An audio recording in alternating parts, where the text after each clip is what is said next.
Every few years, an automotive designer somewhere is handed the most quietly terrifying brief in the industry: redesign the Toyota Corolla. Toyota is preparing the 13th generation vehicle, wrapped in a sharply sculpted new body. The press has labeled the leaked design stunning, and that, strangely, is exactly the danger. Designing an aesthetically beautiful car is a standard industry practice, but designing a vehicle built to survive mass-market scrutiny requires mastering a completely unseen, paradoxical discipline. This chart visualizes historical auto sales. To understand the scale we are dealing with, look at the top-line figure: around 50 million units sold across 12 generations since 1966. It earned that position by being the single most agreeable object on four wheels. It is the vehicle you buy when you have decided not to think about cars.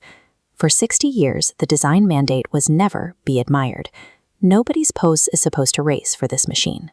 The ultimate rule of this product category is simple: never be the reason someone doesn't buy you. Total visual invisibility is the true foundational asset of the most successful consumer product in history. It is reliable, cheap to run, and completely anonymous in a crowded car park. Most designers never train for this kind of restraint. The natural instinct, driven by ego, portfolios, and industry awards, pulls toward expression: a bold face, a dramatic line, a distinct point of view. But a point of view is, by definition, a position some people will disagree with. This diagram illustrates what happens the moment a design has an opinion. It immediately starts sorting the world into people who love it and people who don't. Giving a mass-market product a distinct personality instantly fractures the total addressable market. That is an excellent strategy for an exclusive, low-volume halo model selling a few thousand units. It is a terrible strategy for a vehicle whose entire business model relies on selling to everyone, everywhere, in every available trim. For a default product, adding an aesthetic opinion is mathematically identical to subtracting buyers. The target variable here is nothing objectionable. That is a real and remarkably difficult target to hit without falling into laziness or the complete absence of design. Restraint and high quality are completely different from being ugly or bland. The Volkswagen Golf has stayed handsome for 50 years without ever becoming divisive.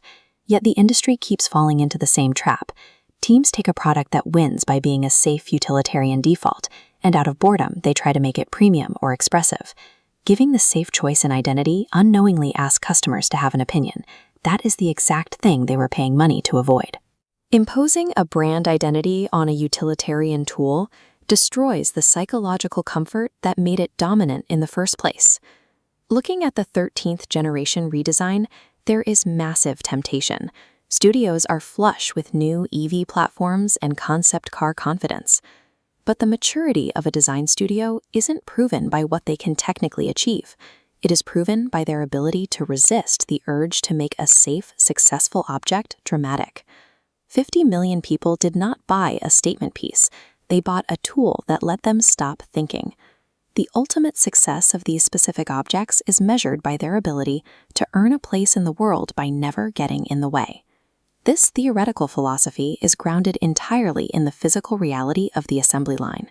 A digital concept sketch is cheap and malleable. An industrial decision is heavy and permanent. Baking a design opinion into stamped metal comes with massive financial cost and complete immutability. Mastering the art of the agreeable requires seeing every angle before you build. That foresight is the true design intelligence behind Depix.